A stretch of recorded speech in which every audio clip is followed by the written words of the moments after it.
kita adalah di dalam nama Tuhan yang menjadikan langit dan bumi.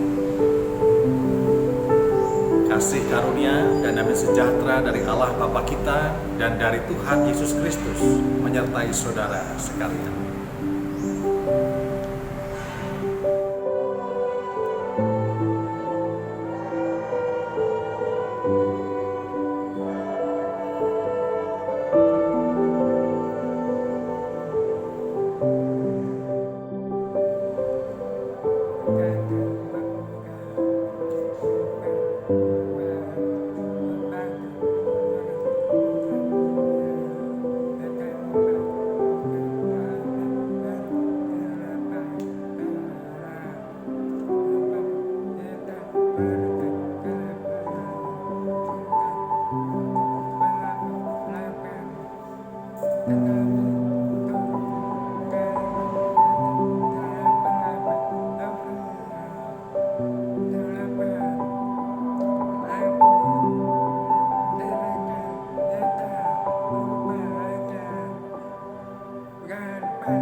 Mari kita berdoa sebelum kita membaca dan mendengarkan firman.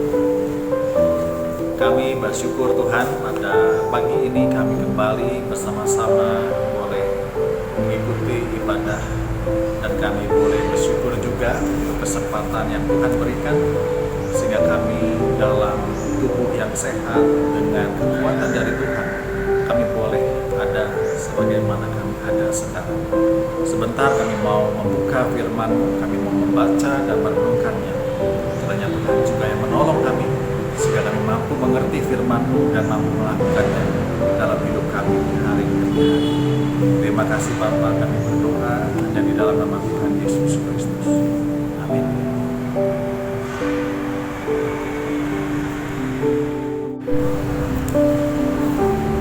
Injil Tuhan kita Yesus Kristus menurut Matius 20 ayat 1 sampai dengan 16.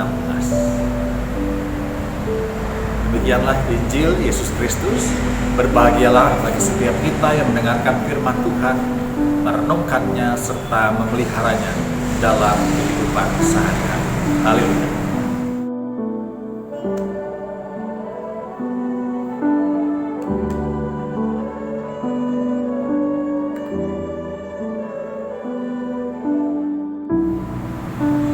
Selamat pagi saudara-saudara yang terkasih di dalam Tuhan. Pada suatu hari ada dua orang yang sama-sama berpenyakit jantung. Mereka berdua sama-sama dioperasi di rumah sakit yang sama dan ditangani oleh dokter yang sama juga. Setelah selesai operasi, kemudian mereka menjalani perawatan selama beberapa hari dan akhirnya mereka sama-sama sembuh dan diperbolehkan untuk pulang. Tapi ternyata ada bedanya. Pasien yang satu orang percaya dan dia menjadi penuh syukur kepada Tuhan dan penuh dengan sukacita. Dengan wajah yang berseri setiap hari dia berkata, "Setiap kali aku bangun tidur di pagi hari, matahari tampak jauh lebih indah dan hidupku menjadi lebih berharga dan bermakna." Sedangkan pasien yang satu lagi, dia biasa-biasa saja. Dia berkata, "Ia yang orang percaya sembuh, aku yang tidak percaya juga sembuh." Di sini bukan soal Tuhan, tapi soal kemampuan dan kehebatan dokter. Begitulah reaksi orang yang tidak percaya. Nah, saudara-saudara, apa yang dihadapi oleh kedua orang itu sama. Mereka mendapat kesembuhan dari penyakit jantungnya, tapi penghayatannya ini yang berbeda, sehingga memberikan hasil yang juga berbeda. Orang yang satu dilimpahi dengan ucapan syukur, sedangkan orang yang satu lagi biasa-biasa saja. Begitu juga dengan kehidupan kita, saudara-saudara. Beda cara pandang, beda juga hasilnya. Hidup kita bisa menjadi anugerah yang indah, tetapi juga bisa menjadi beban yang memberatkan. Semua tergantung cara kita memandang kehidupan kita. Ada orang yang bekerja, dia kemudian mendapatkan upah, dia membangun rumah tangga, punya anak-anak, dan dia menganggapnya sebagai anugerah Tuhan yang tidak ternilai. Tapi tidak sedikit juga orang yang memandangnya sebagai sebuah beban kehidupan. Kerja capek, cari uang capek, bangun rumah tangga susah, dan dia menganggap ini sebagai beban kehidupan, sehingga hidupnya penuh dengan sungut-sungut, mengeluh. Sudah lama bekerja, sudah lama berdagang, membuka usaha, kok hidup saya begini-begini saja? Mengapa saya tidak bisa seperti orang lain yang lebih kaya? Bukannya bersyukur masih bisa bekerja atau berdagang, tapi malah bersungut-sungut. Nah, kalau cara pandang seperti ini, saudara-saudara, bagaimana mungkin kita bisa menghayati bahwa hidup ini adalah anugerah Tuhan yang harus disyukuri? Bagaimana mungkin kita bisa bekerja penuh dengan sukacita? Tidak bisa, saudara. Bekerja dengan tidak sukacita, inilah yang juga dilakukan oleh para pekerja kebun anggur di dalam kisah Injil Matius 20 ayat 1 sampai dengan 16. Mereka yang dipanggil bekerja dari pagi hari, mereka tidak terima, mereka protes kepada tuannya, kepada bosnya. Karena mereka mendapat upah yang sama dengan orang yang waktu bekerjanya lebih sedikit. Mereka marah dan mereka gagal bersyukur kalau mereka masih bisa kerja. Berapa upah yang mereka terima? Dikatakan dalam bacaan kita, upah mereka 1 dinar 1 hari. Dan upah ini sama dengan orang yang baru mulai bekerja pada jam 9, jam 12, jam 3 sore, dan juga jam 5 sore. Mereka merasa tuannya jahat dan tidak adil. Karena pendapatan mereka, upah mereka sama dengan orang yang bekerja lebih sedikit. Kenapa saya kerjanya lebih lama, upahnya sama dengan mereka? Tidak adil. Nah, kalau kita melihat kisah itu, saudara-saudara, nampak bahwa orang yang masuk kerja pada jam-jam yang lebih sedikit itu, mereka bukan malas, tapi karena tidak ada orang yang mau memberi pekerjaan kepada mereka. Hanya tuan itu yang mau memberikan mereka pekerjaan. Itu sebabnya tidak ada yang salah dari tuan mereka. Tidak ada yang salah dari bosnya ini. Karena pembayaran upah dilakukan berdasarkan kesepakatan, yaitu 1 dinar untuk 1 hari. Seharusnya mereka bersukacita karena mereka bekerja untuk Tuhan yang bermurah hati, yang masih mau memberikan kesempatan kepada banyak orang untuk bekerja. Nah, apa yang bisa kita renungkan dari kisah ini, saudara-saudara? Ketika kita melihat orang lain bekerja, mungkin mereka lebih nyaman dari kita. Ketika kita melihat orang lain mungkin lebih mudah mencari uang daripada kita. Mungkin sering ada perasaan tidak nyaman dalam diri kita. Lalu kita mencari orang yang iri hati, cemburu, tidak sukacita. Nah, hati-hati, saudara-saudara, kalau kita punya perasaan seperti ini. Sebab iri hati akan membuat kita sulit untuk bersyukur. Dan ketika kita sulit bersyukur, maka kita juga akan sulit menghayati bahwa hidup ini adalah anugerah Tuhan. Dan akhirnya kita kehilangan sukacita ketika bekerja. Sebab itu apa yang harus kita lakukan? Yang pertama, saudara-saudara, daripada kita sibuk melihat berkat orang lain, menghitung berkat orang yang lain, akan jauh lebih bijaksana dan lebih baik kalau kita menghitung berkat yang sudah kita terima. Kita akan lebih mudah untuk bersyukur dan kita akan lebih mudah untuk bahagia. Karena sebanyak apapun kita punya uang atau harta, kalau tidak ada perasaan bersyukur, maka kita akan selalu merasa kekurangan. Contoh kasus-kasus korupsi di negara kita. Kenapa orang-orang korupsi? Kenapa para pejabat tinggi korupsi? Padahal upahnya tinggi, gajinya besar sekali. Mereka dapat fasilitas yang mewah, rumah yang mewah, mobil yang mewah. Ya. Kenapa mereka terus korupsi? Jawabannya cuma satu. Mereka tidak bersyukur. Nah, sama juga dengan kita semua, saudara-saudara.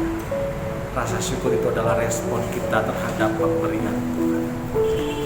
Sekecil apapun pemberian Tuhan pada diri kita, ketika rasa syukur ada dalam hati kita, maka setiap pekerjaan yang kita jalani, meskipun tidak mudah, kita memandang sebagai anugerah Tuhan yang indah. Kita akan melakukan pekerjaan itu dengan penuh sukacita. Jadi mari saudara-saudara, ada seorang bijak, dia berkata, aku tidak selalu mendapatkan apa yang aku sukai. Oleh karena itu, aku selalu menyukai apapun yang aku dapatkan. Kata-kata ini harusnya juga ada dalam hati kita. Kata-kata yang merupakan wujud rasa syukur. Rasa syukur merupakan kualitas hati yang tertentu. Karena dengan bersyukur kita akan senantiasa diliputi rasa damai, tentram, dan bahagia. Tapi sebaliknya, perasaan tidak bersyukur akan membebani kita. Akan selalu merasa kurang dan tidak bahagia. Sebab itu kalau saat ini kita merasa pekerjaan kita berat, sulit, kita merasa pendapatan kita ini berkurang, virus corona ini masih ada, kita jadi sulit cari uang. Sejak bulan Maret kita mungkin mengalami kemunduran, kekurangan pendapatan. Tetaplah bersyukur. Ingat saudara-saudara, masih ada orang-orang yang tidak seberuntung kita. Orang-orang yang kehilangan pekerjaan. Mungkin mereka yang harus menghadapi PHK atau menutup usahanya karena tidak bisa lagi berjalan. Syukuri kalau hari ini kita masih bisa kerja dan mendapat upah. Dan kalau hari ini kita masih mencari pekerjaan, tetaplah sabar, tetaplah semangat, selalu bersyukur karena Tuhan masih memelihara kita dengan baik sampai hari ini. Kita masih punya tubuh yang sehat untuk kita mencari pekerjaan dan untuk memenuhi kebutuhan kita. Ingat sekali lagi, hidup adalah anugerah.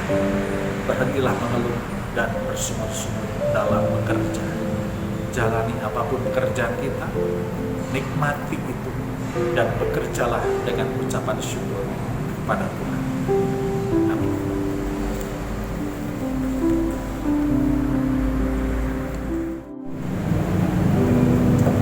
Marilah kita bersama dengan umat Allah di masa lalu, masa kini, dan masa depan, mengingat janji baptisan kita dengan mengikrarkan pengakuan iman rasuli.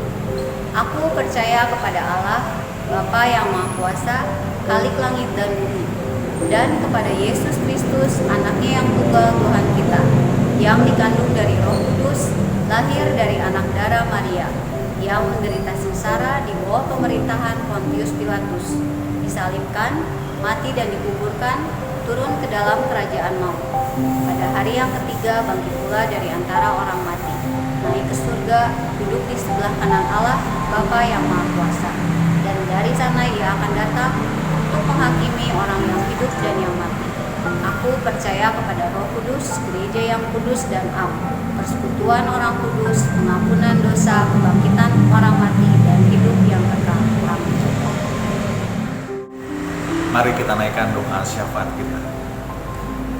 Terima kasih Tuhan untuk firman-Mu pada hari ini. Kami diingatkan bahwa kami harus senantiasa mensyukuri apapun yang kami kerjakan dalam hidup kami.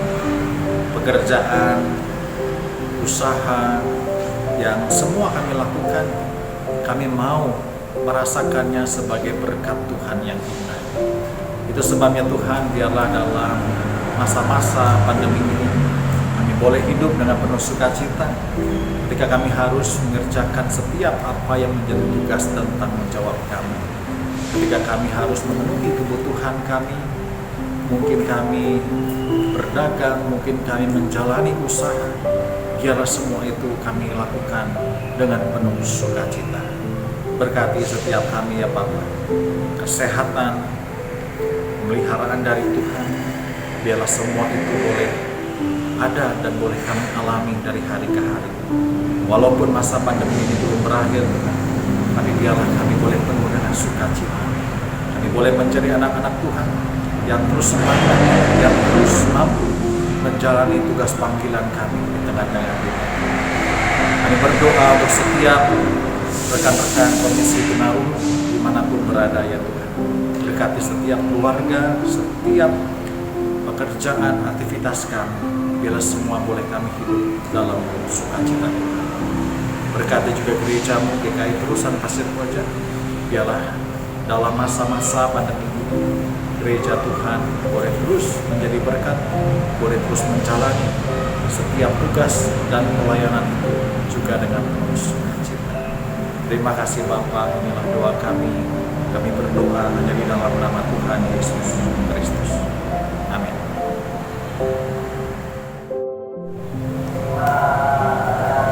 Umat Tuhan, kehidupan kita mungkin belum ada dalam situasi yang tenang dan stabil.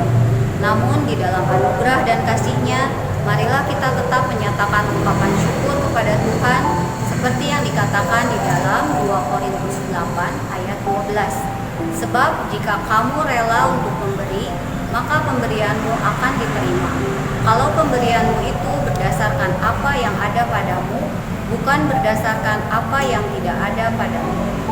Bagi saudara-saudara yang beribadah di rumah, saudara dapat mentransfer persembahan saudara ke rekening Bank BCA atas nama GKI Terusan Pasir Koja, atau persembahan saudara juga dapat dikumpulkan di amplop untuk kemudian dibawa ke gereja pada saat saudara bisa kembali beribadah di gedung.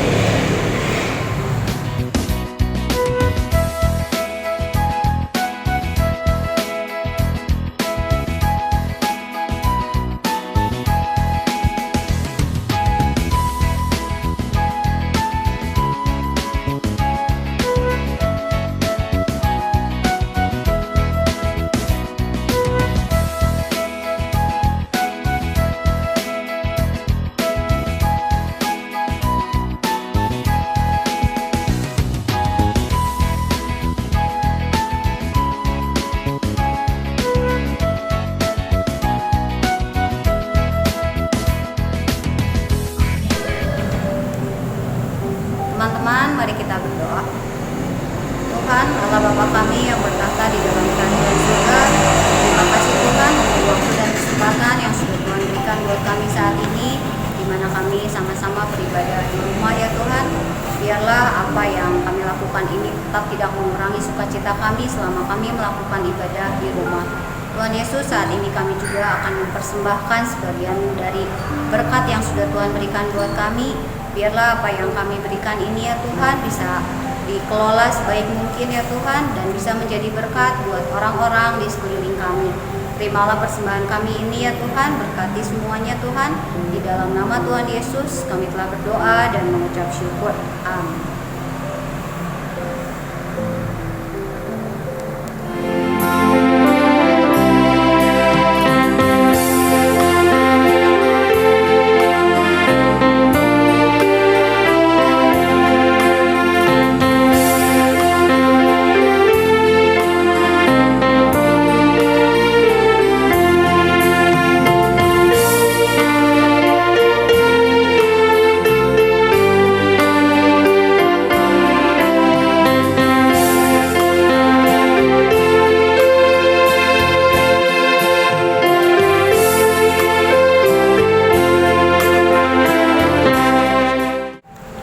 Arahkanlah hatimu kepada Tuhan. Jadilah saksi Kristus. Terpujilah Tuhan. Dan terimalah berkat dari Tuhan. Tuhan memberkati engkau dan melindungi engkau. Tuhan menyinari engkau dengan wajah-Nya dan memberi engkau kasih karunia. Tuhan menghadapkan wajah-Nya kepadamu dan memberi engkau damai sejahtera.